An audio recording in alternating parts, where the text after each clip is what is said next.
This is the Graceful Atheist Podcast. Welcome to the Graceful Atheist Podcast. My name is David, and I am trying to be the Graceful Atheist. You may have noticed that we skipped a week during the July 4th weekend, and I am a little bit late getting this episode out. Again, I just want to say that I'm going to give myself permission to get the episodes out as quickly as I can, but without beating myself up for a particular schedule. And that is likely to continue throughout the summer, and we'll see what happens when we get back to something approaching a normal schedule. This is your friendly reminder to please rate and review the podcast on Apple Podcasts to help others find out about the show. I'm very excited about a few interviews that I have lined up, one that is done that I need to mix up and get ready to push out, and one that is coming up in a few weeks. But suffice it to say that the podcast continues to be an exciting endeavor, and I hope that you're finding it useful and helpful. On to today's show. As I mentioned a couple of weeks ago, we've been on the subject of apologetics and counter apologetics. And again, if that is not your thing, I just ask that you'd hang with us. Again, I've got some very exciting interviews coming up that are not on the topic of apologetics. But today's guest is an expert in this field. My guest today is John Lopilato, who goes by the moniker Counter Apologist. And he is self-taught, but he has taught himself philosophy and engages with a number of apologists online. He's also the co-host of Real Atheology, a podcast that focuses on apologetics and counter-apologetics. And he has his own YouTube channel called Counter Apologist, which I highly recommend that you take a look at. What I like most about John is that he is incredibly fair, and in fact, maybe possibly too fair. In many cases, you're going to hear in the subsequent interview me ask a question, something along the lines of, is it fair for me to say X, Y, and Z? And John very politely says, no. So in some instances, John is more fair than I would be. What I appreciate most about his approach is that though he is very rigorous intellectually, he's also humble about what we can and cannot know, and how difficult it is to jumpstart or bootstrap a philosophical morality, ethic, what have you. After I listened to the episode through editing, I realized that we do throw out a number of terms and philosophical reference points that may not be familiar. I highly recommend that you check those out, go do some Googling after the fact. Had we stopped at every point to try to explain the details, I think we would barely have gotten past the first bit of conversation. So my apologies for being a bad host and letting some complicated concepts go by without breaking them down a little bit. But I also believe in my audience. I think you guys are smart. You can go figure these things out. And beyond that, I highly recommend reaching out to John or myself to engage over some of these concepts if you're interested and you want to learn more. And now I give you John Lopilato, the Counter Apologist.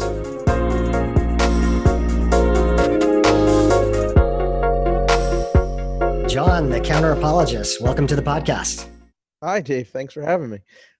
John, I was just mentioning off the mic that I've been following you on Twitter for probably around 3 years now, and I really respect the way that you handle argumentation. You clearly have done your homework, and the way that you interact with apologists and theists alike. I think you do really good work.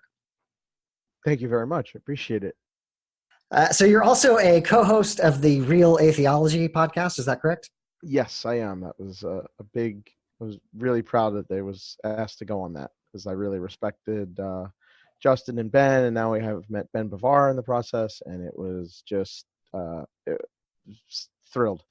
Yeah, very cool. That's a podcast that I listen to occasionally. I think it's, if my listeners are interested, if you really want to get into the deep dive of the apologetics and counter apologetics and the philosophy behind those things, the Real Atheology podcast is extremely well researched and articulated, and it's definitely worth checking out. Thank you. And then, John, you have your own YouTube channel as well. And what kind of content do you have there? Yes. So that's how I started out. I have the Counter Apologist YouTube channel and blog. I don't make videos all that often. I do have 2 young kids, and I'm an engineer, so my job, especially lately, has gone kind of crazy. But it's basically built around counter apologetics. So Mhm. when I went through my deconversion process, I kind of threw myself into apologetics, try and salvage my faith.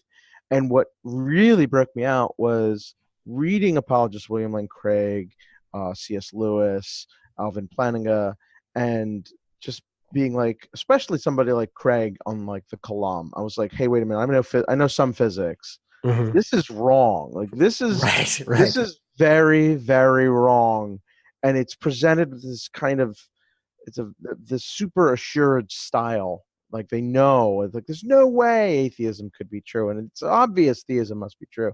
And I was just like, oh no, no, no, right, that right. not stand. And so, just trying to put out the counter arguments and having that be out there and make it accessible for people who are going to research the project, right? So people who will Right. go through what I did. I wanted there to be a sophisticated answer that it's not something the apologist knows and could just answer real quick back like they Right. like. That's their modus operandi for a lot of the professionals, not all, Right. but a lot of the professionals. That's how they do it. There's definitely a sense that, and this is just from observation, post deconversion, watching atheists and theists, and particularly apologists, talking to apologists. There's a gotcha to these traps that I think both sides are kind of guilty of doing, where it's like, if you happen to walk into that trap, they feel like, checkmate, we're done. And rather than having a real conversation, do you find that to be true? Oh yeah, it's a lot of that. I think comes down to the debate culture, right? So the big thing Mhm. was, oh, we're going to have a debate, right? And so the I think both sides, everybody wants certainty. Everybody wants to have that ownage moment of like, my side's right. I've got logic and reason on my Right, side. right, Um, and the scary, sad truth about philosophy in general and metaphysics and epistemology and everything is that there are no easy answers. All of the hard things where you could just logically disprove something as contradictory, that got left by the wayside, and the hypotheses have been amended. And basically everything, including things like naturalism, are mostly unfalsifiable things, and that's just the nature of the game. So right. you're not it just, everybody tries to have these gotcha moments. You look real good, you build an audience. Hmm. YouTube incentivizes that for just putting up videos. And I mean, I'm guilty, especially when early on I was more guilty of that myself. Like, I still don't think things like the moral argument or the Kalam or the fine tuning argument work, but at least it could say, all right, well, I get where they're coming from. Uh, Hmm. like, I could point out their counter arguments, they can counter my counters, and it's kind of like, well, what principles what principles do you find more plausible personally? There's a subjective Right. judgment element. The big thing that I want to do, especially looking back and what I'm trying to do going forward, is to just kind of put the kibosh on the certainty that a certain brand of apologist likes to sell, Yeah. and say, no, no, no, no, don't you dare try and tell me that this is illogical or contradictory or entails nihilism or all Right. these sorts of things. That is absolutely false. I can show that's false. I can't completely prove you wrong in Hmm. your arguments, but I can at least say, here's a coherent, defensible answer to your argument, a worldview, a way of looking at the world, that makes atheism at least a live option, right? It's not Right. it's not this certainty thing that you like to project. And you find that, I think, in a lot of professional apologists who are not professional philosophers, Hmm. right? So like your Frank Turek, Dinesh D'Souza is like the worst of them. He's like a grifter he was in on the apologetic game early, and then he's gone into like the political kind of grifter thing. Right. Made his money on the Christians. He's done. Now he's doing the Trump thing. Yeah. Yeah. Yeah. Very similar. You're just trying to sell a certain kind of certainty. Exactly. So I think that's a really beautiful way to put it. I think we need to have a sense of epistemic humility, that there are things we don't know, absolutely don't know. And there are things where, like you've just described, naturalism versus theism, they're difficult to falsify in an absolute sense. One of the things I was struck by and what started our conversation with one another online was a blog post you had done, the context of which was about the Good Omens show on Amazon Prime, and Terry Pratchett and Neil Gaiman. I love that book. That's a fantastic book. But one of the things I really loved about that blog post at the end, you say, and I'm going to quote you here, "One thing I'm stuck with after all this reflection is just how seemingly impossible it is to be able to prove one side or the other, regardless of how strongly we feel about our own convictions." Yes. So a lot, especially recently, I've been having a lot of arguments about different apologetic topics, resurrection of Jesus, things about whether heaven's a good thing. I have the opinion right now, my view is heaven would be not as bad as hell, but I don't want to be there for eternity, right? And so the apologist has a counter argument they can give, and actually on reflection, it's not, I can't say it's wrong, right? Like, oh, they're actually right. If God exists and God ontologically grounds the good, then I ought to want to be in heaven worshiping him. So if heaven is this eternal church service, right? That sounds kind of crappy to me. Right now, even when I was a believer for 28 years. I worked in my church. I was the sound guy. I was the first guy in, last guy out a lot of Sundays. Yeah. And I didn't want a church service that would go on for, all day Sunday, let alone eternity, right? So the answer for an apologist would say, well, in heaven, you're just going to want to do that, right? Yeah. You're going to want to be in a church service for a thing. And I was like, well, that doesn't do anything if I don't want to do that. Right. Tell me, all you can ever eat in heaven is carrots, right? Yeah. And it's, don't worry, I hate carrots. Well, don't worry.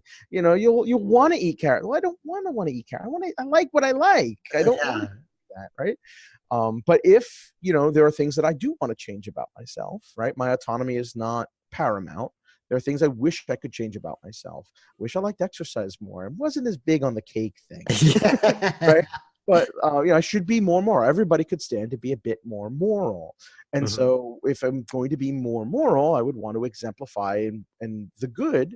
If God is the good, well, then I should want to improve myself. And I would want that sort of thing. I should want to glorify it. And so it all comes down to the metaphysical question. Is it true? Does God exist? Does God ontologically ground the good?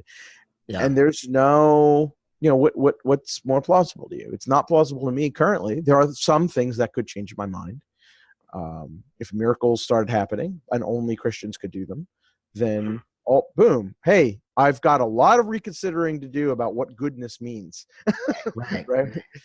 As of right now, the arguments aren't getting me there. Yeah. I during the last bits of before my deconversion, and I love the way Matthew Taylor, my previous guest, said it. He said, I suddenly recognized I could no longer be a Christian. The suddenly doesn't describe the process. The suddenly describes my awareness.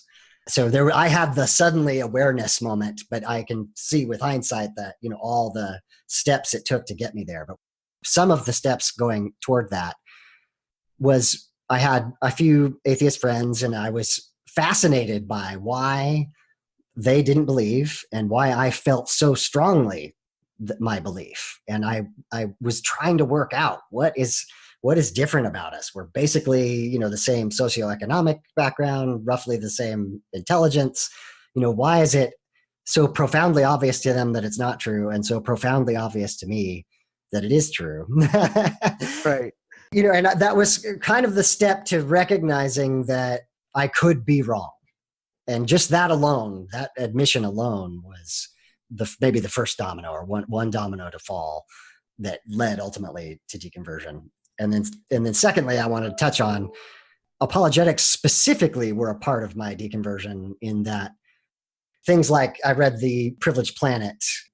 I forget the name of the book, but another book about intelligent design that was very anti-evolution. And I realized as a believer, the moment I was all in, as a believer, I was thinking, these are terrible arguments. I was convinced of the conclusion they were selling already, And yet I could see that the arguments themselves were bad. And I didn't know what to do with it at the time. Yep. There's a lot of commonality there between what I went through. Although I would like to say before we get into that, be careful. I've seen a lot of atheistic content, and there are a lot of bad atheistic arguments. Oh, sure. Oh, yeah. No, and I'm sure I've made some myself. So me too. I've got a lot of things back. It's definitely one of those things where even that can't really be like your marker, right? Mm-hmm. Everybody, you're not going to be in this apologetic or counter apologetic game for too long before you start seeing people on your side make arguments that drive you nuts. Yes. Yeah. You will be upset at your side for either bad arguments or their behavior at some point. Right. That's just going to happen. I may bring a few up if you want to discuss.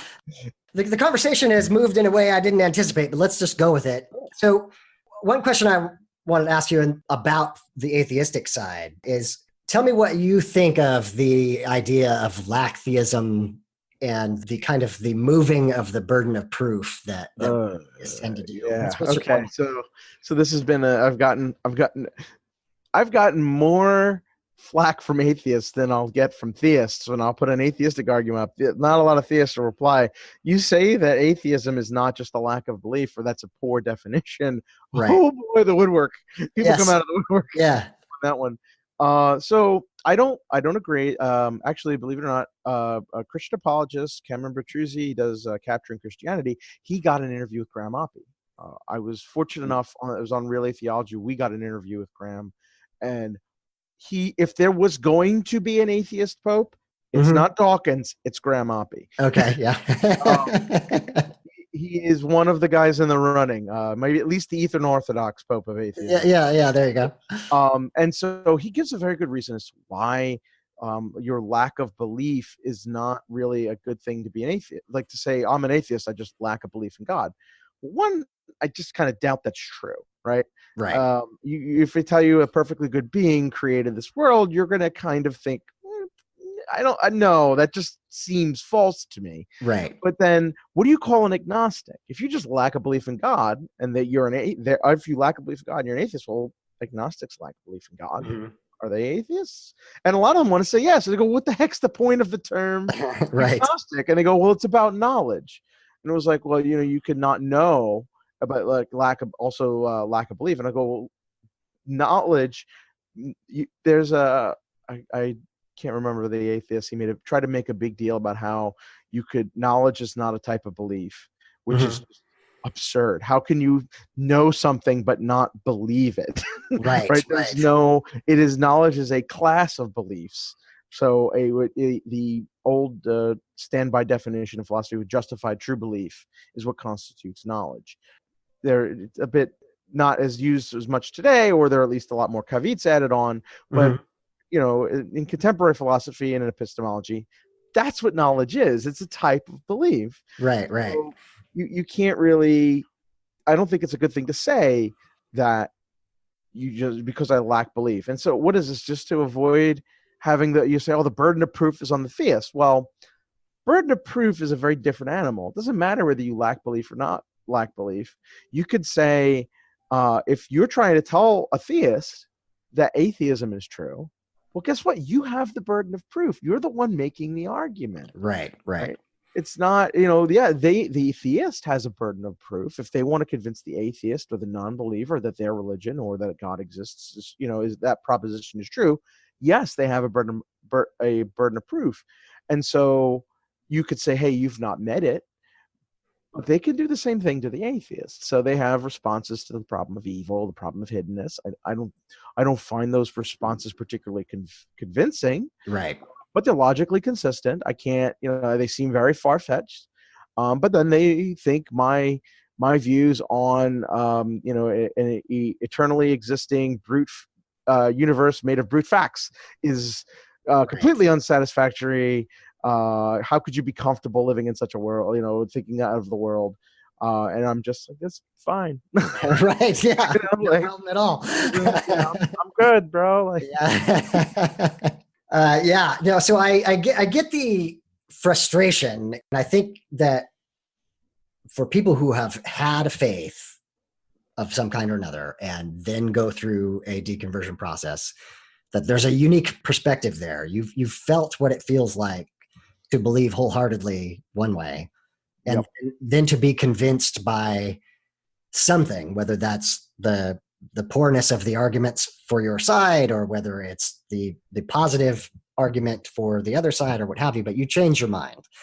Yep. And that perspective, it's hard to remain sympathetic to the original side. And so often I work very hard to remember, what did it feel like when I believed this wholeheartedly and I was so totally convinced, whenever I'm talking to another believer. Yeah, I think so. There's, as much as I hate to admit it, because apologists love to point this out, they are correct on this point. You, especially recent deconverts, you do go through an angry atheist phase. Oh yeah, Absolutely. Yeah. I remember. So I grew up in my family was Catholic. My family converted. I was about 8 years old to Evangelical Baptist, from being Catholic. And I was in Catholic school before, then I went to hardcore young earth creationists. Yeah. There was a canopy around the earth is where the water came from for Noah's flood. Yeah. Schools. That was my science textbooks, Right. until I graduated high school. And so I went to college. I am a computer engineer by training and trade. And you got to take a lot of physics before you get into the engineering classes. Yeah. And all of that went by the wayside. Right. And I still kept my faith, ironically, through all that. But once I went through the deconversion process, 8 years after I had graduated, it's roughly, the feeling of I was lied to, like I was indoctrinated in this, right? Yeah, and like, how dare you do this to me? Is you kind of go through that, right? And so, like I've said, even in my motivations for putting out Counter Apologetics is the special kind of air of certainty that like a Frank Turek will give off during his presentations, right? And you're just like, oh no. How dare you? Yes. I will slap that smile off your face, sir. With argument. Right? Yeah. Doing it for long enough and trying to make those arguments, and then meeting good apologists who will be able to answer you and say, all right, maybe I can't make my case, but you're not going to get all the way to atheism either.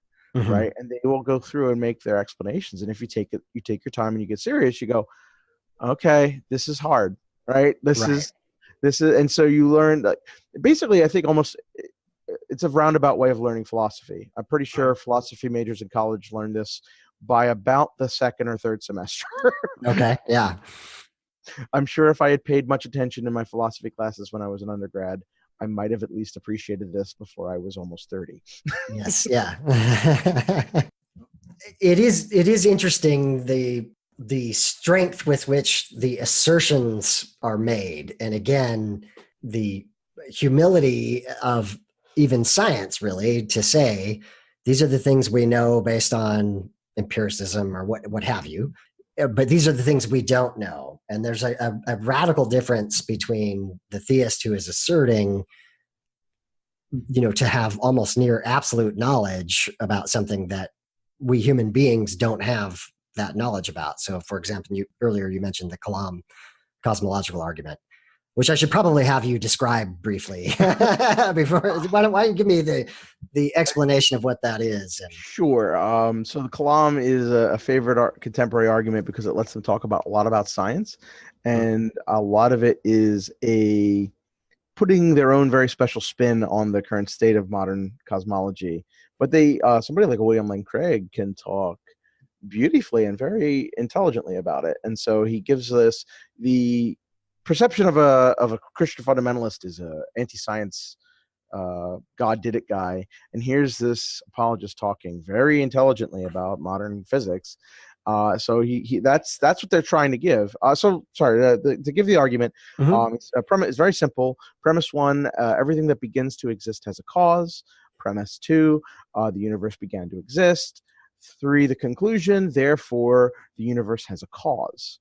right? And so they will give a supplemental argument about how, since the universe is defined as all of matter, energy, time, and space, the cause of the universe must be something non-physical, right? And so the only kind of things that can be non-physical would be things like possibly a Platonic object, like the numbers, but those are causally inert. And the other thing would be a mind. And so a disembodied mind, because a body is in space and time and is made of matter, therefore must exist. And they call that disembodied mind God. Right. That's how that goes. And, there's a million, the layers of depth you can go into on that argument alone are fairly substantial. Right. I don't know if you want to get into the specifics of that, but the point is that so a philosopher like Craig, because he is not just an apologist, he is first and foremost a philosopher. He revived the Kalam. He's not just reiterating it like a Frank Turek or a Lee Strobel will. Right. He's got a lot of formal training. The presentation of it is very assertive, like it must be this way, like it's been proven that the universe had a beginning, and it's just like, no. Right. Absolutely it has not. We don't know what happened before the first Planck second and the Big Bang. Our current physics breaks down. Hey, we have a lot of theories of what quantum physics could look like, or quantum gravity could look like. There's a couple of candidates. Hey, guess what? When you make those models and you run the thing, we can't prove any one of those theories of quantum gravity are true. We got a couple of them, and guess what? We could have an eternal universe. Or we can sidestep the problem entirely, and we can think that a specific theory of time is true. And this is like space-time realism, which is sort of what is implied by general relativity. Majority of physicists and even metaphysicians in Western philosophy universities believe this certain philosophy of time is true. And guess what? The Kalam is predicated, begins to exist, entails that this opposite theory of time is true, which is largely considered to have kind of fallen by the wayside. And if that theory of time is false, or at least not likely to be true, and science leans towards the other theory, I sidestep the problem entirely. I just think space-time realism. So the universe has a beginning, but the universe is a space-time block that has always existed. Right. Done. Right. So, I mean, there's lots of ways you can answer or undercut the argument, and you're going to go back and forth, and there's never going to be an answer or a way to falsify, the A or B theory of time. The most I could say, so I did this in the last video I did on the Kalam, was saying, like, look, in philosophy of science, we say, here's how we weigh between different types of scientific explanation. Do they lead to more discoveries and advances in seemingly other unrelated areas of science? And the physics and interpretation of physics that leads towards the B theory of time does do that, right? There are, what we find in the evidence that we see for things like time dilation and length contraction are the kinds of things you expect to see if space-time realism or the B theory was true, right? You have to add on additional things to explain it away on the A theory to kind of get there. And this is why science, without resorting to positivism or all these other obscure things that have been rightly discarded by philosophers, you don't need to embrace all that. You could, given philosophy of science, this is why we think this is true. And, we're justified in believing this. And that's how you will say the Kalam doesn't work, right? But a theist can just say, okay, there's these metaphysical principles I have and these common sense ways of looking at the world that doesn't really jive well with, right? Like Daniel Dennett likes to talk about the manifest image and the scientific image. The manifest image is how we perceive the world to be. You look like a person. You don't look like mostly empty space. Right. If you're made of atoms, you're mostly empty space. How do I reconcile the manifest image and the scientific image? Right. And so the theory of time the Kalam proponents want fits very well with the manifest image, right? The scientific stuff undercuts it, and it's not as intuitive, right? But once you do the science and you're deep into it, then you start leaning towards that. Right. Let me pause this here for just a second. I imagine that some of my audience is going, what did he just say? I'm sorry. No, that's why I had you on. I'm loving every minute of it. So let's just say that physics is trying to determine what reality is. And one of the things that physics does is create a model, whether that's mathematical or what have you, that will try to describe things in the past and predict things in the future. What we're describing, what you even said in the middle of that was talking about the B theory of time, that the data appears to lean that direction. And I think this is what's different about apologetics versus science. Apologetics seems to me as though it's making assertions and not necessarily making any predictions about reality, as far as what would we expect if an interventionist God created the universe, right? Because they start to explain away the lack of miracles in modern day. But what science does is says, hey, all the way back to the Planck seconds, a few Planck seconds after the Big Bang, we have a sense of, maybe not exactly, maybe it's probably wrong in many ways, but to some extent we have a sense of what happened post Big Bang a few Planck seconds later, right? Mm-hmm. Based on a model. So the question I have for you is, when somebody like a Sean Carroll gets up and talks and debates William Lane Craig, and he starts with, it's not even wrong because it's not a model that predicts reality. Do you think that's fair of Sean? So there's a bit there. So he's not, this very careful. You want to say like physics is trying to get at what reality is. And I don't necessarily know if that's true. That is a philosophy of science question. What is physics trying to do specifically? There's instrumentalist things of what science is. There's naive realism, all sorts of different kind of pictures there. Now, what he does, I think what Sean was saying in the context of his debate with Craig, which was awesome. Watch it if you would like to see a great takedown of the fine-tuning and Kalam arguments by an actual physicist. And the reason Sean is good is because Sean, while he is a PhD physicist at Caltech of all places, he studied and did a lot of undergrad work in philosophy, and he appreciates it. And the bulk of what's going on in the Kalam is not physics, not even close.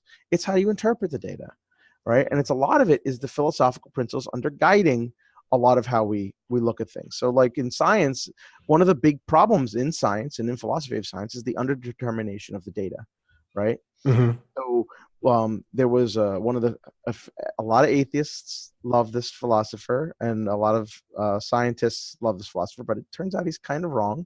It's Karl Popper, and he says, if it can't be falsified, it's not science. If it can be falsified, it's science. Well, when you start pushing on that, it actually turns out you can't really do this sort of thing.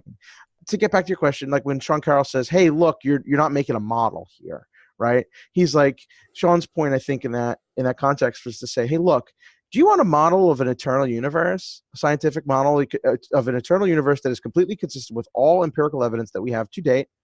I got 3. Right. And he pointed out a specific kind of model. I think Ogre-Graton, I'm probably mispronouncing their names, but it's a very well-defined model. It is particularly modest. It is completely compatible with all experimental and empirical evidence that we have, and it's an eternal universe, right? Positive infinity to negative infinity, boom. You just have a point in the middle where the entropy is the lowest, and that's it.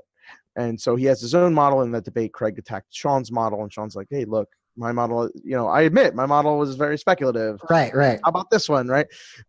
And so to say, hey, look, this is very, very easy to say, I reject some of your principles. And I think one of the things they didn't talk about was philosophy of time in that debate.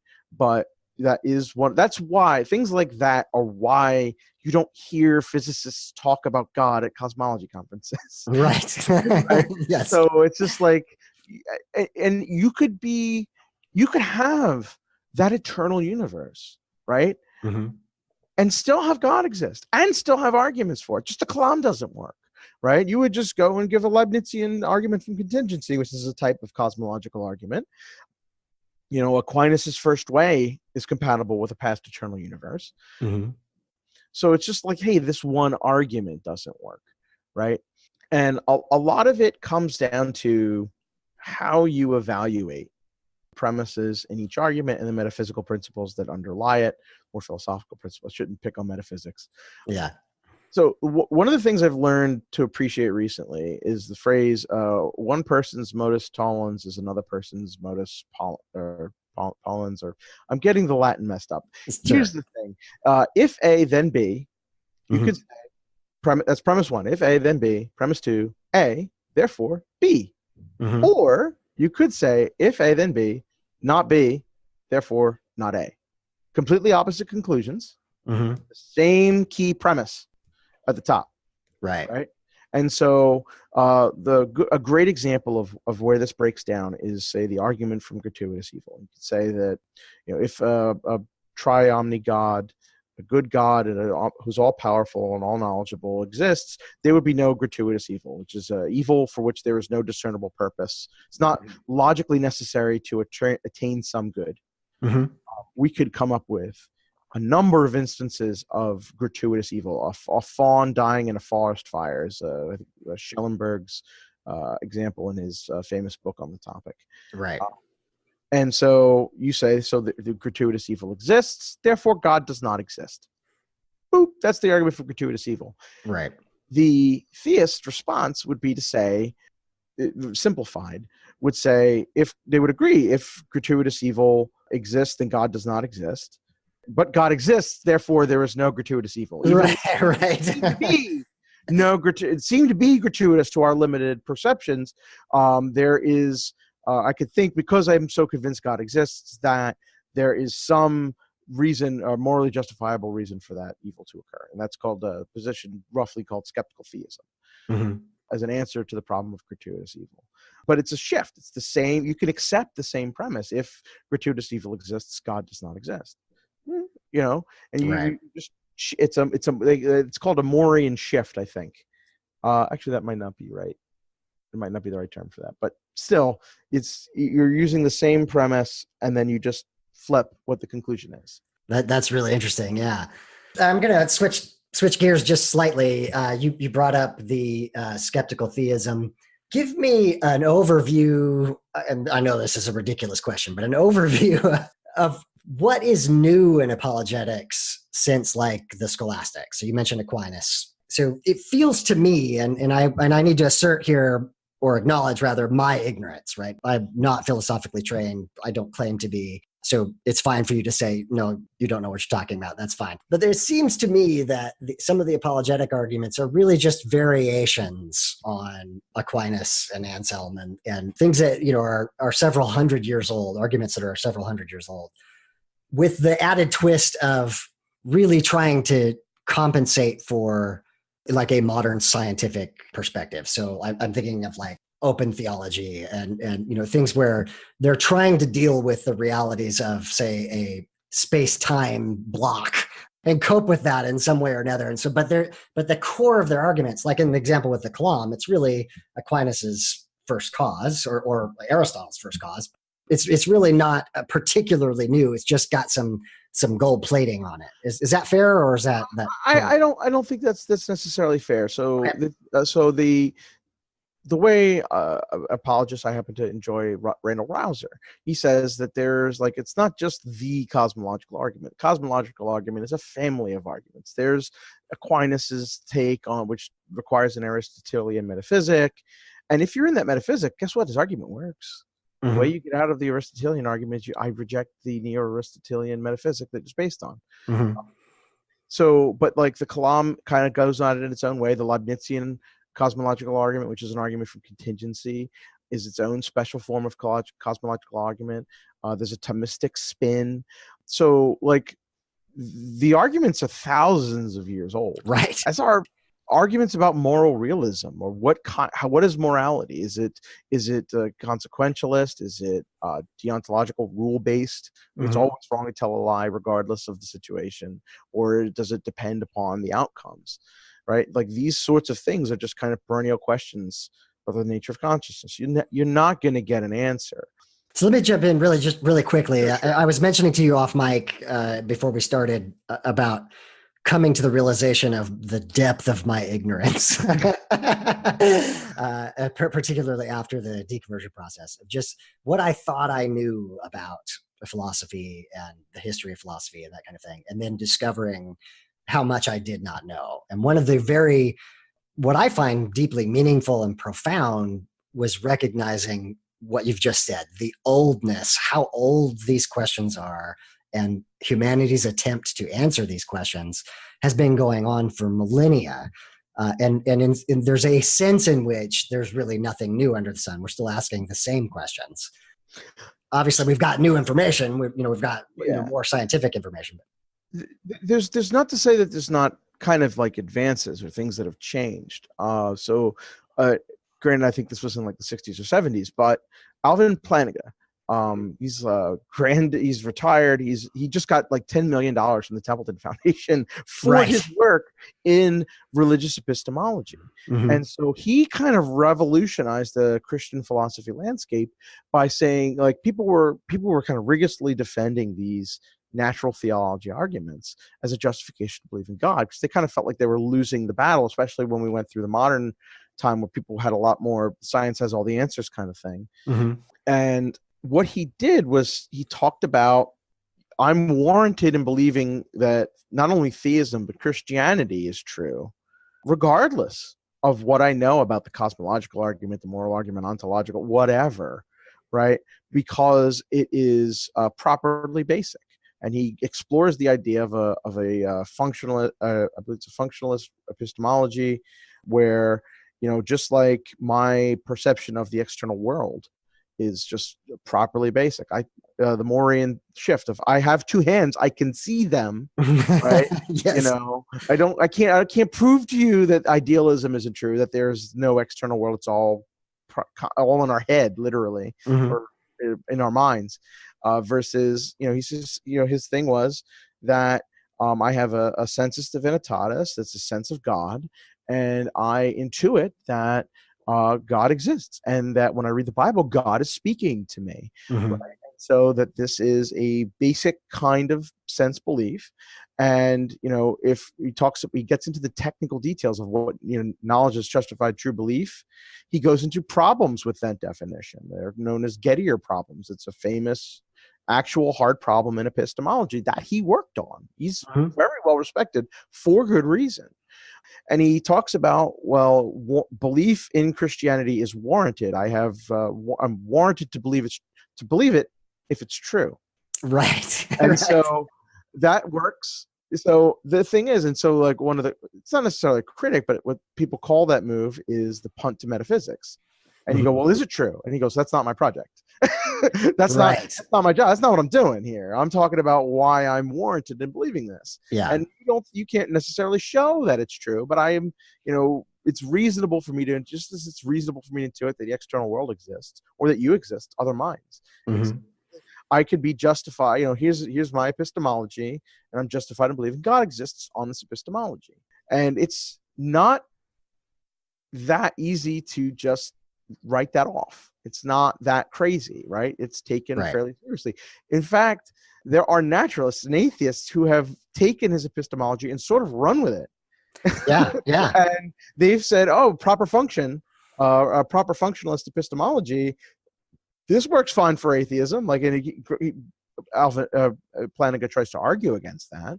I don't think he's successful, but people have taken his work and built upon it towards normal philosophical epistemological ends of people who have the opposite conclusion of it, right? Mm-hmm. So that was a major shift that happened in philosophy of religion probably about 40, 50 years ago at this point. It was pretty new. It was a very big deal. It was a game changer. Okay. Interesting. Yeah.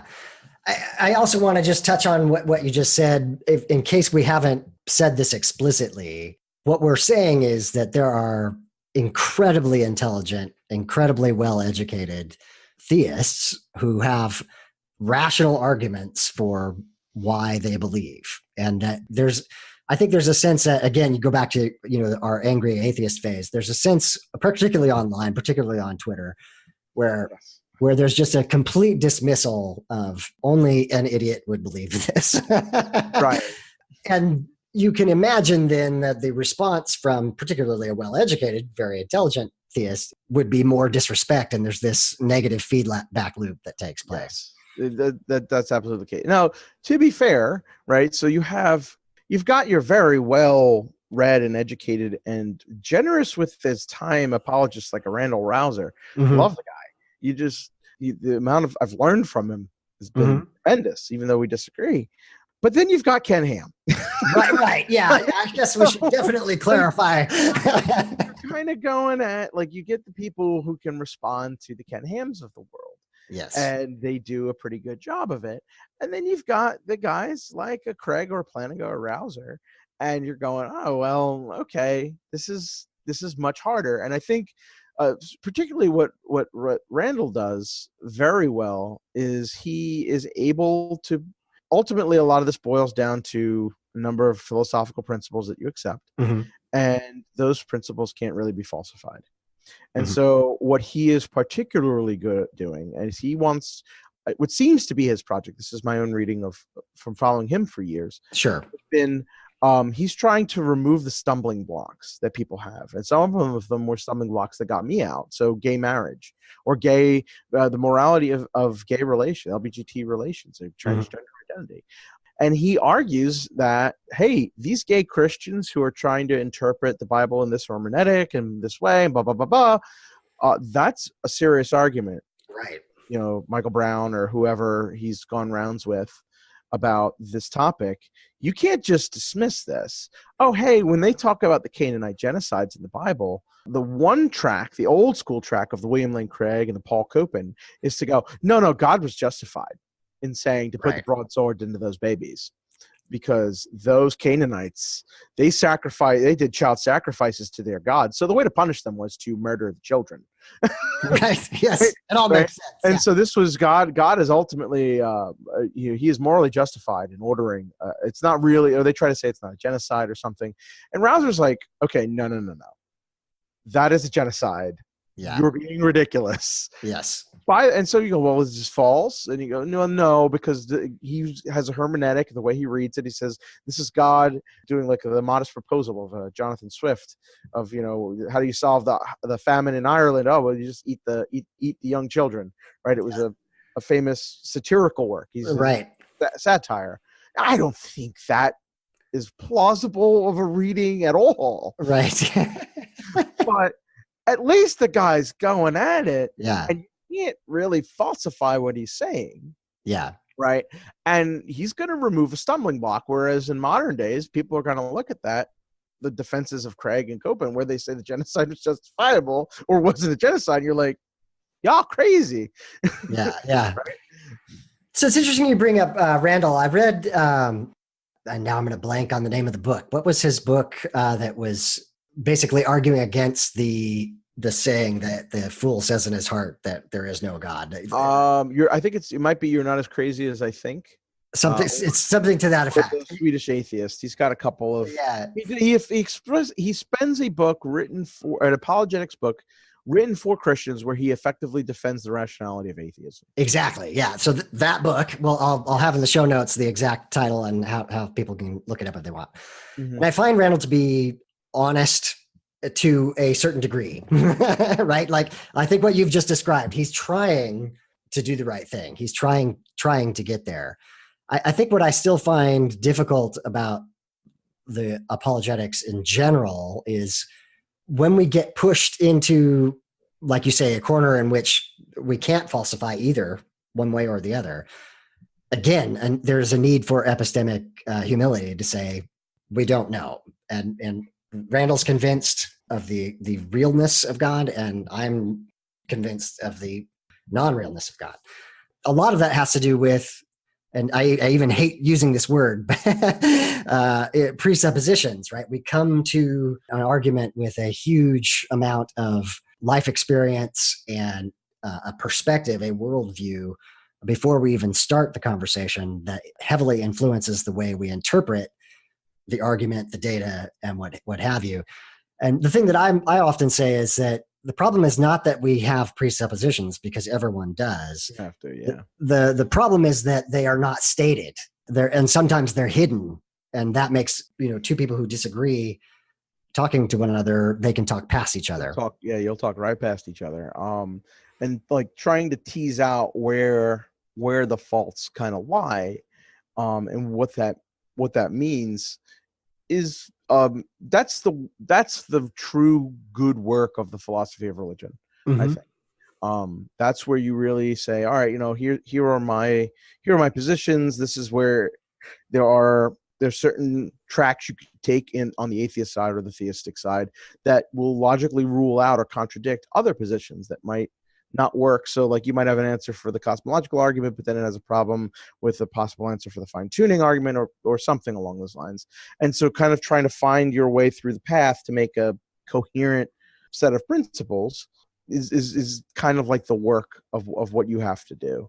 It's the frustration, I guess, of I don't see how easy it is to convince people one way or the other. I think it always does seem to come down to like kind of what you value and almost what you want to be true, which is frankly terrifying. Yes. So when I was deconverting, a good part of the problem for me was the problem of hell and the problem of I had gay friends. And a big part of the problem, I started having non-Christian friends. I grew up in a very Christian bubble. When I went to college and got married, and we had another group of geek friends, as we like to call them. I couldn't convince them. There was randomly I took an apologetics thing in my church. I couldn't convince people. And I certainly, the gay thing, my gay friends who they got together the same time as my wife and I. They've only been married since 2015 though. Even though they've been together almost as long as my wife and I. We've been together. This would be our 15-year wedding anniversary, together 18 years. Oh, wow. Yeah. And I was like, how could they be sent to hell? How could that be wrong? Like, I know what love is. And this was after knowing them for about a decade. And it's like, I know what love is. And they have it. Right? Absolutely. That's not wrong.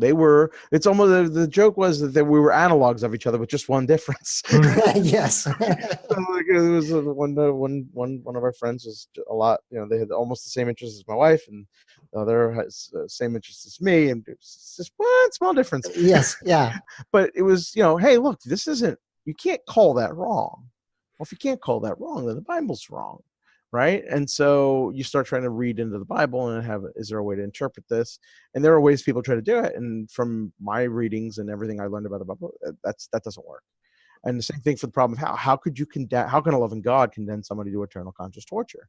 And then you'll get people who will try to say that the way they get out of that argument these days is it's becoming more and more popular as a reason to stop being a Christian, is they'll embrace annihilationism or universalism, that sort of a deal.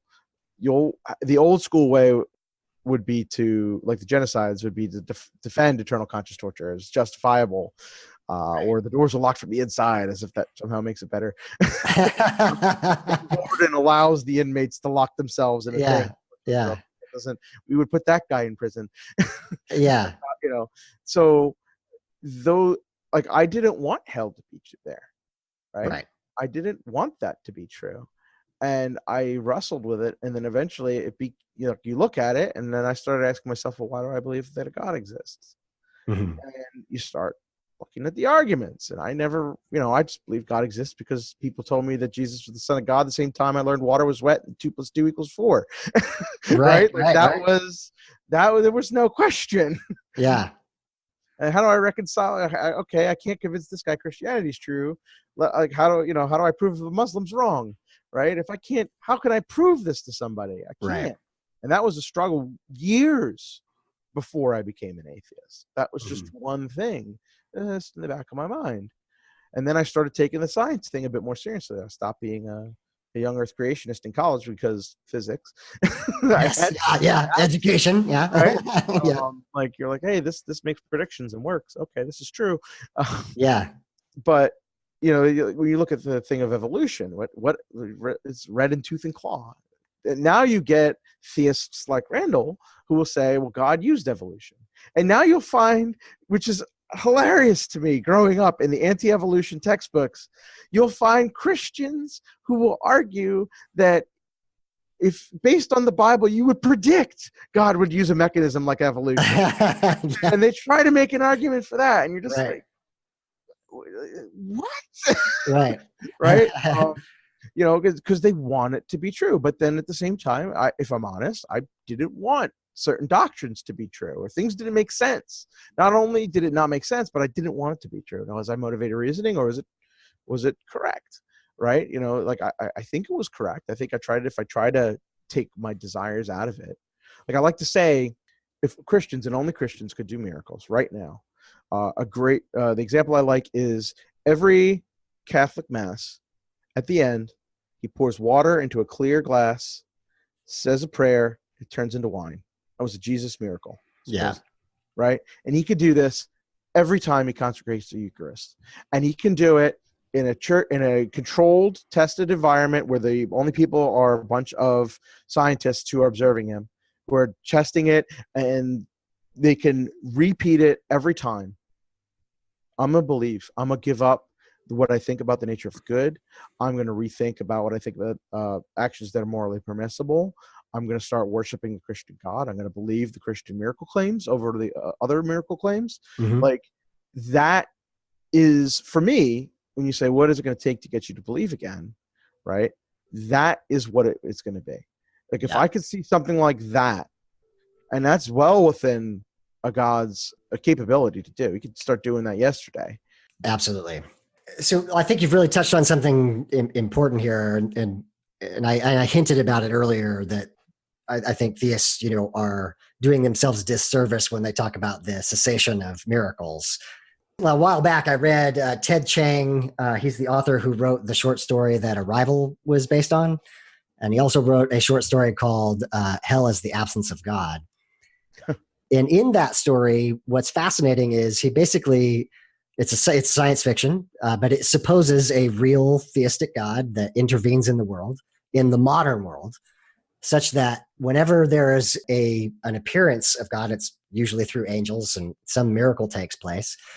All the statisticians and the scientists come, and they take measurements, and they determine, there was some destruction over here, but this person's leg was healed. And, there's a complete and total, scientific field of study that studies these interventions.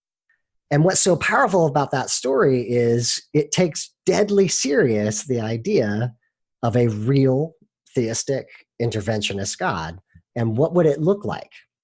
Right. And so I hinted earlier as well about, the predictions that starting with Kalam and, accepting the idea of a theistic God, you would expect to see interactions in the world in some way or another. Is that a fair way to start to pick apart the argument? Or? Well, I think what you're going to have is, I think it's a very easy defense to say, no, you can't predict what an agent will do, especially an agent so far and beyond our understanding, right? Like that's going to be the immediate response. And so I think where you get them, and I think the miracle topic is where I'm currently exploring, like, where you hit them hard to try and convince people of, like, to abandon the principles that lead them towards theism, is to be like, hey, look, you make a bunch of miracle claims. These miracles happened, supposedly, according to your thing. A bunch of them, straight up, we know didn't happen. The flood did not occur. The Jews did not exile themselves from Europe. There was Europe. Egypt. They got into other trouble in Europe. It was very bad. Yes. But that didn't happen. The earth, the young earth creation is its own thing. But the flood is a big one, right? It says the mountains were covered. Like, that's just straight false, right? Elijah called down fire. There was a test. God said, hey, if your gods are real, you know, call down the fire. And they're trying to sacrifice and cutting themselves up. Those false god prophets can't do it. Elijah soaks the wood and the fire comes from heaven. Right. Like, all right, well, sure, make with the fire. Yeah. That would be very, very convincing. That's definitely true. The end of Mark, so it's a apocryphal, wasn't in the earliest documents of Mark, but the end of Mark, this is where snake handlers come from. He talks about how Christians will be able to drink poison and not be harmed, or handle poisonous snakes. Now, those verses are not in the earliest copies of Mark, but they are the later ones, and they're in your modern Bible that you go pick up today. And the question was, how are we going to get people to believe this is true? And they say, which is easily falsifiable and a bit heartless. Be like, here you go, drink the bleach, right? Yeah. Like, Yes. Like, sure, if you could do that, you don't need the Kalam. We don't need the fine-tuning argument. We need some Clorox in a zoo. And if this could happen, we're good to go. Right. But why did it stop? Why? Like, the apostles were sent and did miracles, right? Mm-hmm. Like, the hypothesis in Jesus rose from the dead. The hypothesis is Jesus rose from the dead and then ascended into heaven, which looks a whole lot like being dead. Right. Right. You could have stuck around. Stuck around, give us some advice. Yeah. I wanted to specifically ask you about Hume's argument about testimonies of miracles. Oh boy. So I can hear, the apologist saying, well, all those miracles occurred. Here's the Bible to tell you that they occurred. So one, why is that either convincing or not convincing to you? And then two, do you think Hume's argument against the idea of testimony being testimony or history, however you want to say it, being a valid way to accept a miracle claim? I think I happen to think it is pretty convincing, although it gets a bit misinterpreted, and there will be arguments among Hume scholars about what he meant specifically. Okay. And so the way Hume, so it's a lot like an apologetic argument. Hume finds a miracle as a violation of the laws of nature, and the laws of nature are regularities that we observe, right? Mm-hmm. And so the way I like to think of the laws of nature is that they describe the behavior of matter and energy.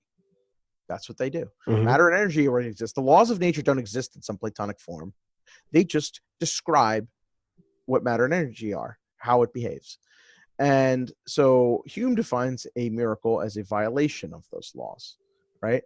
And so if you accept that, it works out pretty good, right? Because you just have nothing but this incredible dearth of observation of the laws of nature operating in this way.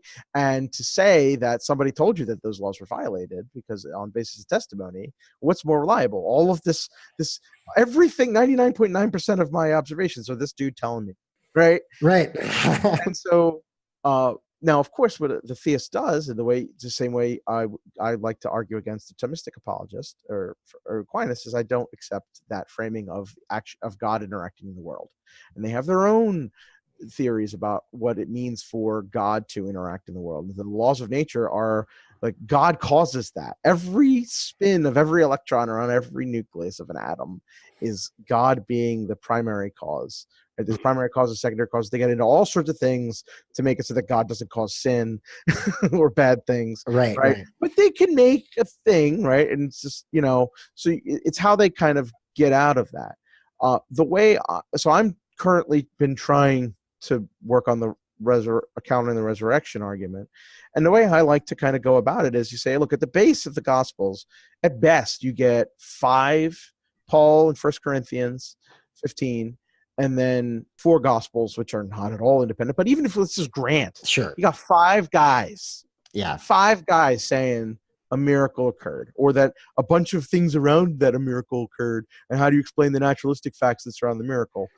I think there's problems with that. But at best, you got 5 independent people saying this happened. Right. I could find multiple independent witnesses for the miracles of Joseph Smith. Right. I could find multiple independent witnesses for the miracles of Satya Sai Baba, who's a dude who only died in the last 10 to 15 years in India. Like, billions of people attended the dude's funeral. He was a guru. On and on and on and on. We could find multiple independent witnesses for UFOs, the Salem witch trials, right? Right. Things like this happen. Elvis is alive, man. I saw him. Yeah, exactly. All right. Well, so it becomes a problem. This is like it becomes a problem. The way I like to phrase it. This isn't complete, but this is my view of it. And you say, well, look, what is a miracle supposed to do? A miracle is supposed to validate the philosophical and theological teaching of the practitioner. Christianity is true because Jesus rose from the dead, mm-hmm. right? Jesus didn't rise from the dead. His message of being the Son of God was bunk, right? Right. And let me just pause you really quick. Let's grant that the resurrection would be good evidence for the existence of a theistic God. So just grant that. I know some people kind of spin around on it. I always say I'm a fundamentalist about one thing. whether or not the resurrection took place. If it did, I should be a Christian. As stated on the tin, I should say, right? Well, about that, let's hold on a second, because this is where I'm going. Okay. So you say if the resurrection occurred, right? You say, hey, look, I've got 5 independent witnesses that says the resurrection occurred. Well, I can get, all right, well, that means Jesus is true, right? The resurrection is evidence. Jesus' things is true. Christianity is the only way to reconcile oneself to God, because it's an exclusive religion. What about the miracle people who saw Muhammad on a winged horse? Right. Yeah. Right? I've got that. Well, wait a minute. Isn't that truth of his teachings? And isn't that logically contradictory with Jesus' teaching? What about Sati Sai Baba? That's not at all meshable with Jesus' teaching or Mormonism for Joseph Smith's miracles. So even if you were to grant that somehow this number of independent witnesses is sufficient to establish that a miracle occurred, well, now you've undercut the entire purpose of a miracle. Right. To attest to the theological or theological truths of the practitioner, right? And so, because you're going to come into the problem of pluralism. So how do I determine? So sure, miracles occur all the time. Which religion is true? Right. Close making me be a Christian, then you would be. So if you embrace that horn of it, you're going to get killed on the other end. Right. And so that's one aspect of it. Now, I think there's a lot of reasons why one would think that the Gospels made a lot of it up. It was just made up, and they copied from each other, right? Right. It's just false. And there's a lot to get into. Like Bart Ehrman is the scholar to look at for that sort of thing. And you could get into it, but like at the core, for like historical claims to miracles, you've got a problem. Even if I grant it at your best, I give you the most. You got 5 independent people who say this happened. Well, okay, I've got a lot of other miracle claims. Right. And where's it going to get you? So this is a really interesting topic. I know that on Real Atheology, you recently had an Islamic apologist, and unfortunately, I haven't had the opportunity to listen to that yet. But I'm fascinated by the fact that the apologetic arguments for Islam are very, very similar, or they start with the Kalam, right? They start with the same kinds of arguments, but obviously come to radically different conclusions at the end. And so even if we were to grant William Lane Craig the Kalam, that doesn't get them where they want to be. They want to be with, as you have stated, to validate the claims of Christianity, and you run into trouble when, along the way getting there. So yes. So, full disclosure, I wasn't on that episode. I did edit it, but it was not on that episode. Okay. But yeah, so basically every apologist for Mormonism, Islam, pick a one, right? You're going to, especially if you're a monotheistic faith, you're going to start with things like the Kalam, the moral argument, the ontological argument. They work for all of those. It's an omniscient, all-knowing, all-powerful, all good God, right? And so you're going to start with the arguments for that, and it'll go for all of them. The Kalam started as a Muslim. Al-Ghazi was a Islamic philosopher who came up with the Kalam. Right. So you'll start there, and then what I'm attacking, and this is where I'm starting to think as an atheist is best to focus my efforts as a counter apologist. I don't necessarily want to make non-theists. I don't necessarily need to make an atheist. I prefer to just make non-theists. And if I can't make non-theists, I would rather have there be deists or just theists over Christians or Muslims or Mormons, right? Interesting. And so I think we spend a lot of time, because it's this great prize. If I could get rid of the belief in the monotheistic God, I wipe out all these religions in one sweep. They've been debating that for millennia, literally. Right. And it's a very hard metaphysical thing to tackle. It's the nature of the question, right? It's going to be a perennial question, just like ethics. So why do I care? I care because Christians, I'm an American, they're harming, Christians, I believe, are harming our political common morality in society and our political system. So I'm trying to kind of take them out. And so, because I believe that they're being harmful.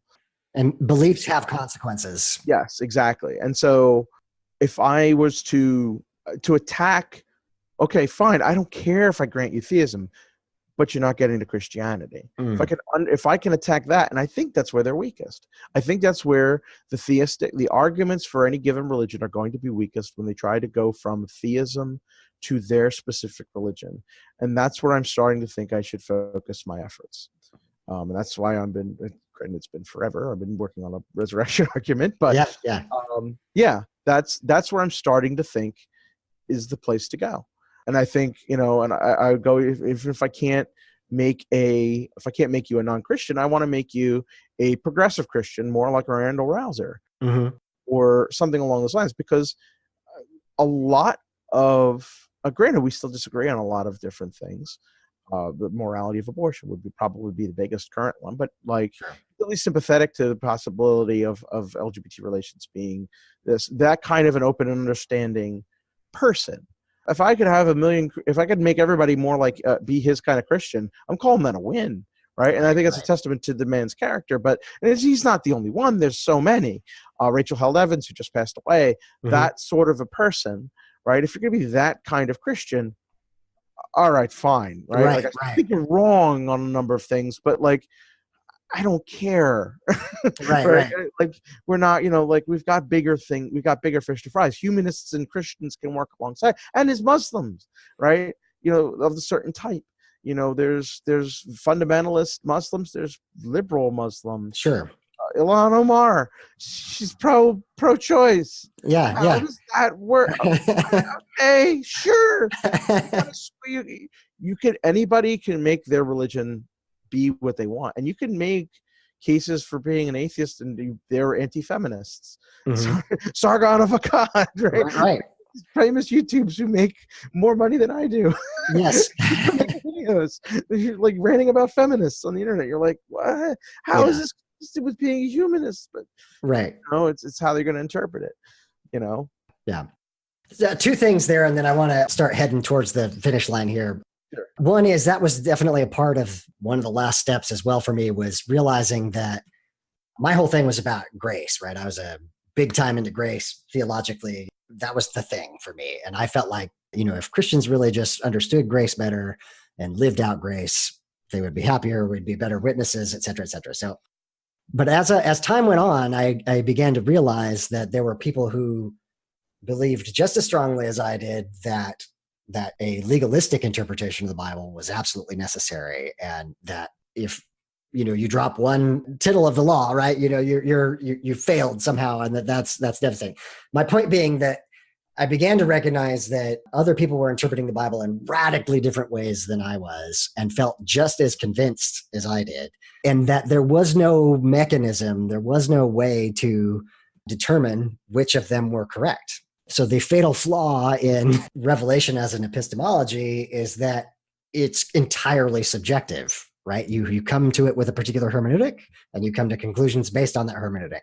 But another person comes along and they have a different hermeneutic, and they come to radically different conclusions. And I think this is a deep flaw as well that we can start to point out, that the fact that there are thousands and thousands of denominations just within Protestant Christianity, let alone Catholicism, Eastern Orthodox, and beyond, right?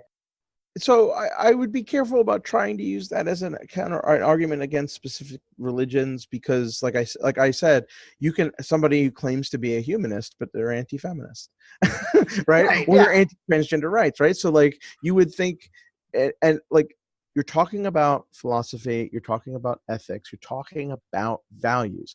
I'm not the biggest fan of Sam Harris, but he has a quote that would apply here. If you don't value scientific evidence, what scientific experiment could I show you to make you value scientific evidence? Yeah, I don't know how to explain to you that evidence is important. Right. And so it just becomes a thing that you have to value. There's a big debate among the conservatives, religious conservatives, David French and Sohrab Ahmari. And so Ahmari is saying his breaking point was the drag queens reading stories to kids at libraries.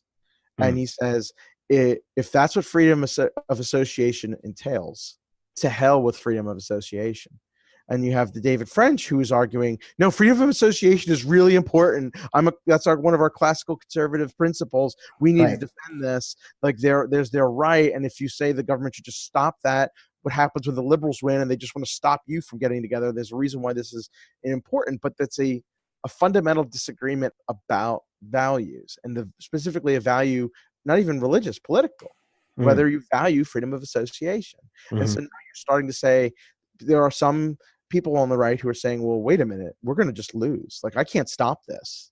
Like, there is no method in the U.S. Constitution to stop that from happening. They're legally allowed to do it. We need to change the Constitution. Right. And so, but how do I make you value that value? Right. And that's going to apply to any set of values: humanistic, atheistic, religious, all across the way. This is philosophy. This is the hard problem of ethics. It's just something that's what we have to deal with as human beings. Right. And so there are ways to try and instill that, but there's always going to be a counter argument. David French says, hey, look, what happens, if you stop freedom of association for the drag queens, then when the pendulum in the election swings the other way and the liberals are like, Catholics, no, you're going to give up St. Peter's Cathedral. We're going to tax that. Oh, you can't afford it. It's not yours anymore. Right. There's a reason we have a principle of neutrality, which entails being a kind of relativism. I think that there's a form, kind of moral realism. There's a moral truth that LGBT relations are morally permissible. But I have to operate in a kind of relativist thing that says, hey, you're allowed to believe your own type of religious belief, which entails believing that this is wrong. That's a kind of relativism. But that seems to work for building a society, but it can't work all the way. I can't embrace complete relativism. I have strong principles of what I believe to be correct. So how do you balance that? And that's being a wise person, being a virtuous person, like Aristotle taught virtue ethics, right? I think that happens to be a very appealing way of knowing where to draw that line. And that's a big question in philosophy itself. Right. It's a hard problem we all have to deal with. Yes, big fan of pluralism and secularism in the sense of the openness for ideas to be compared and contrasted to one another, and for people to have the freedom to express those ideas, and my freedom to say, I think you're wrong. Real quick, I want to kind of ask a meta question. Obviously, philosophy is important, and metaethics and metaphysics are important in just the way you've described.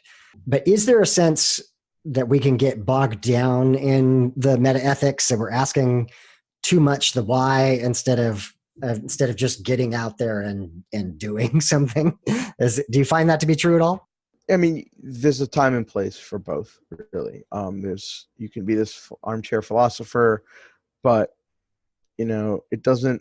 If I host, I put a YouTube video, even if it gets 1 million views, how is that helping some poor gay person in Alabama who's stuck in a family situation where they can't be themselves, right? How am I not helping, right? And so you can get too bogged down if you don't put yourself into action, right? I mean, it's just that you can't just do everything, right? You'll just get challenged, and then you're just going to end up having a political debate. And if you don't have these well thought out principles, a way to defend your beliefs, then you're just going to lose the political argument, right? Okay. And so, I mean, that's why somebody like Ben Shapiro has all the views he does, and he's as popular as he is because he's put some nominal amount of work into trying to defend his principles, and can defend them and just talking really, really fast. Yes. In a debate me, right? That sort of thing. And, you're going to have that political fight regardless, right? So you have to be prepared, but at the same time, if you're faith without works is dead. Yeah. I read that somewhere. Applies to us atheists too. I don't know. It's not faith. Humanism isn't faith, but. Well, John, I've really enjoyed this conversation. I promised you that we'd get done in time. I think you're moving on to a different podcast. But let me give you an opportunity to tell people how they can get in touch with you. People can get in touch with your work and find you on the internet. How would they do that? Sure. If you search for Counter Apologist on YouTube or on Twitter, you should find me. I'm fairly active on Twitter. I am a host of the Real Atheology podcast. If you search for Real Atheology on Facebook, we are particularly active there. We post a bit. We have a blog. It's realatheology.wordpress.com. A YouTube channel, all of our podcasts. You can subscribe to it on iTunes. We do make a video of every podcast and upload it to YouTube, so you could find us there. You can message the Real Atheology account on Facebook. So yeah, Real Atheology is more active on Facebook, whereas I'm a bit more active personally on Twitter. Okay. And that's where we are. All right. Fantastic. John, I appreciate you taking the time to be on the podcast. Thank you so much. Well, thank you so much for having me.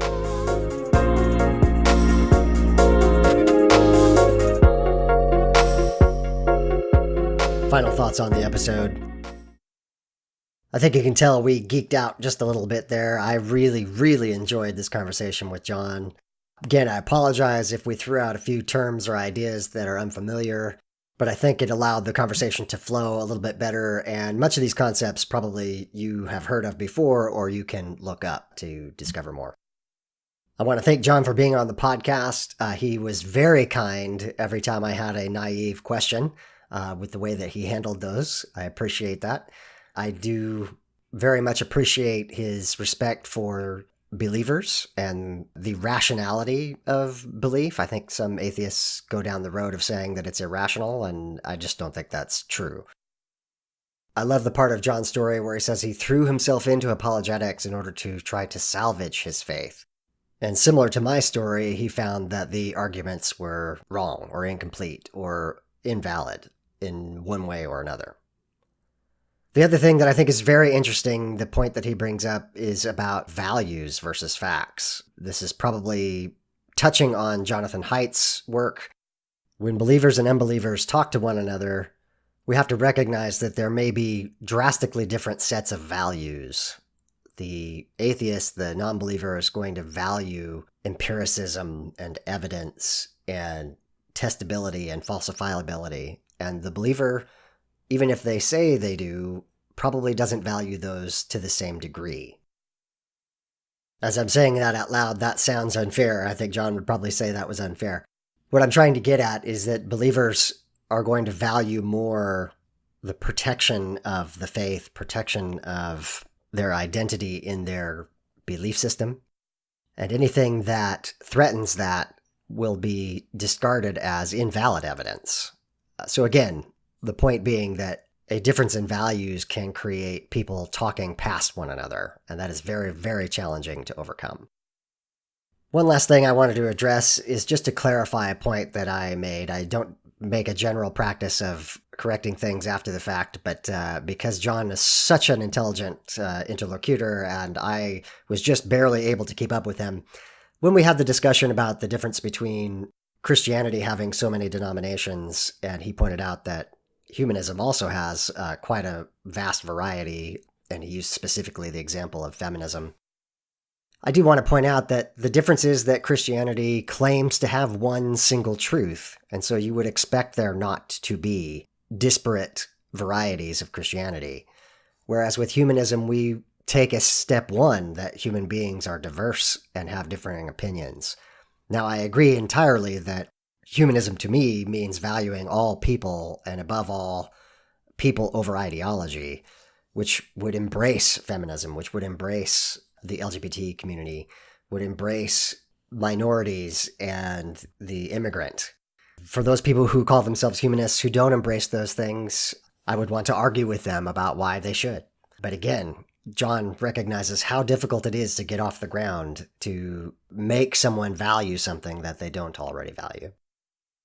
Again, thank you to John for being on the podcast. This was a really fun one to do. I hope you enjoyed it as much as I did. Please consider when you are talking to the believers in your lives that they are rational, they are intelligent, they have reasons for believing, and that we should respect them as rational human beings and not denigrate them for their faith. What our challenge is to point out the flaws in the arguments, to point out the weakness of the evidence, to explain our stories as deconverts of when we did believe and the things that started to pile up that changed our minds. As we convey those things as a part of our stories instead of attacking them as individuals, I think that is very powerful. The theme of the podcast is an honesty contest. Try to be honest with the believers in your lives about what went wrong and why you no longer believe. And in that process, continue to love them. That's it for the show. Until next time, I've got a very exciting conversation with Alice Gretchen from Dare to Doubt, so look forward to that in the very near future.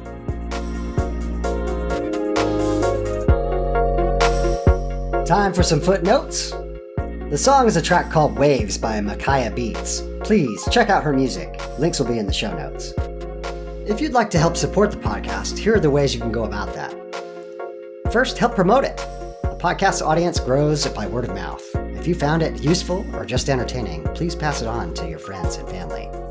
Post about it on social media so that others can find it. Please rate and review the podcast wherever you get your podcasts. This will help raise the visibility of our show. Join me on the podcast. Tell your story. Have you gone through a faith transition? You want to tell that to the world? Let me know and let's have you on. Do you know someone who needs to tell their story? Let them know. Do you have criticisms about atheism or humanism, but you're willing to have an honesty contest with me? Come on the show. If you have a book or a blog that you want to promote, I'd like to hear from you. Also, you can contribute technical support. If you are good at graphic design, sound engineering, or marketing, please let me know and I'll let you know how you can participate. And finally, financial support. There will be a link on the show notes to allow contributions which would help defray the cost of producing the show. If you want to get in touch with me, you can Google Graceful Atheist, or you can send email to gracefulatheist@gmail.com. You can tweet at me at gracefulatheist, or you can just check out my website at gracefulatheist.wordpress.com. Get in touch and let me know if you appreciate the podcast. Well, this has been the Graceful Atheist Podcast. My name is David, and I am trying to be the Graceful Atheist. Grab somebody you love and tell them how much they mean to you.